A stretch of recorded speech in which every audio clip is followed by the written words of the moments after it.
श्री गुरु महाराज की जय। बोल मेरे श्री परमहंस दयाल महाराज की जय।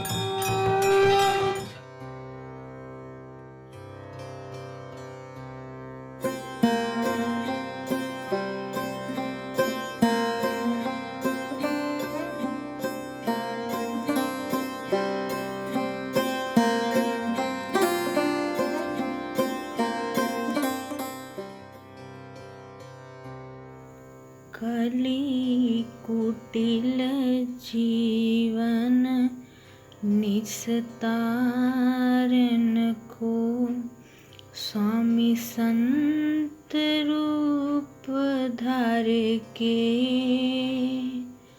आत्म को दर्शावत, मल धोए तन मन के। हरि ओम जय श्री जगतारण।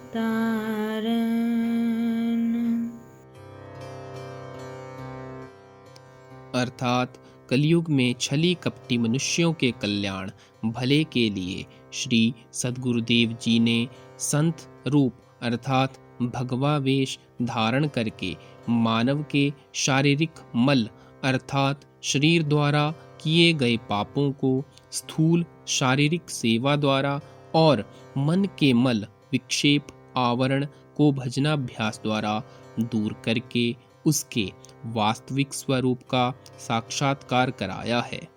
कहने का भाव यह है कि श्री सद्गुरुदेव जी महाराज कलयुग के प्रभाव से भक्तिहीन, ज्ञानहीन और शुभ कर्महीन जीवों की दयनीय दशा को देखकर उनके आत्म कल्याण निमित्त महाशक्ति आदि ब्रह्म साधारण मानव शरीर में संत रूप में प्रकट हुए।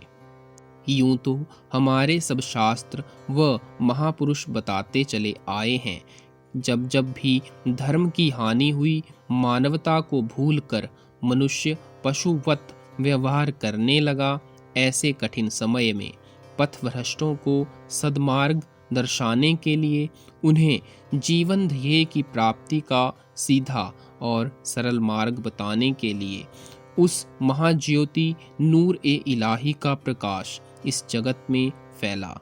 विकारों से पीड़ित मानवता जब चिल्ला उठी, मानव रूप धारी दानव इस पृथ्वी पर विचरण करने लगे, तो समय समय पर अवतारी महापुरुषों का प्रादुर्भाव इस पृथ्वी पर होता रहा।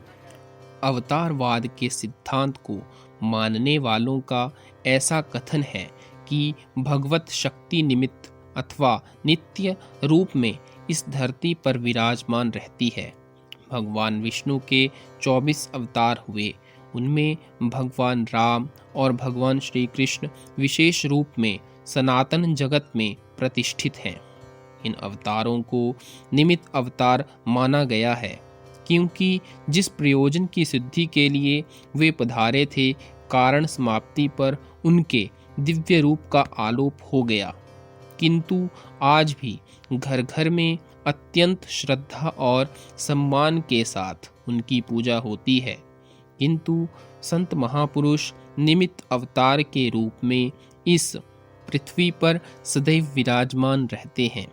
कुछ ऐसा ही कठिन समय था जब श्री सद्गुरुदेव जी का संत अवतार हुआ।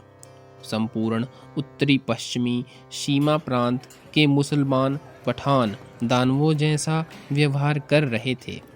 उनका आहार तो तामसी था ही साथ वे दुष्ट प्रकृति के थे। हिंदुओं के घरों में जाकर लूटमार करते, बहू बेटियों का निरादर होता और बात बात पर मरने मारने को उतारू हो जाते। अपनी रूहों की पुकार सुनकर जन कल्याण निमित्त जिला कोहाट के एक छोटे से नगर टेरी में वह महान ज्योति प्रज्वलित हुई। श्री सद्गुरुदेव जी के अवतार के पश्चात घोर अत्याचार बंद हो गया। आन ही आन में क्या हिंदू और क्या मुसलमान उनकी चरण शरण में आने लगे। श्री सद्गुरुदेव भगवान ने उन्हें सच्ची मानवता का पाठ पढ़ाया। जिसके फलस्वरूप उनके जीवन में सद्गुणों का समावेश हो गया। मोह अंधकार में भटके जीव सत्य पथ का अनुसरण करने लगे। शायद इसी अनुपम दृश्य को देखकर भक्त साहिब चंद जी ने आरती में इन शब्दों का प्रयोग किया था। मानव जीवन का परम ध्येय आत्मदर्शन, निज स्वरूप का साक्षात्कार यानी सेल्फ रियलाइजेशन ही है। श्री सद्गुरुदेव जी अंतरीव अभ्यास द्वारा ही जिज्ञासु शिष्य की सुरती वृत्ति को शब्द में लीन करके उसे सत्य स्वरूप का साक्षात्कार कराते हैं। वे स्वयं ब्रह्मनिष्ठ और ब्रह्मश्रोत्रिय हैं तथा जिज्ञासु साधकों को भी अपनी निज कृपा द्वारा आत्मदर्शी बना देते हैं। मन की मलिनता अथवा विकारों की मैल अंतःकरण रूपी दर्पण पर जन्म जन्मांतर से जमी पड़ी है। श्री इष्ट देव भगवान जिज्ञासु शिष्य को सुरत शब्द अर्थात सहज योग द्वारा अथवा श्री सद्गुरुदेव जी तथा उनकी परम पावन दरबार की सेवा करने से बाहरी मल भी उतर जाता है। इस प्रकार साधक शिष्य मल विक्षेप रहित होकर अपने जीवन का परम उद्देश्य आत्म साक्षात्कार कर लेता है। श्री सद्गुरुदेव जी का इससे बढ़कर भला उपकार क्या होगा, जो कंकर पत्थर के साधारण टुकड़ों को बहुमूल्य हीरे जवाहरात बना देते हैं। साथ ही साथ उन्हें ध्यान दर्शन द्वारा कौवे को कोयल और बगुले को हंस बनाकर निज स्वरूप में लीन कर दिया।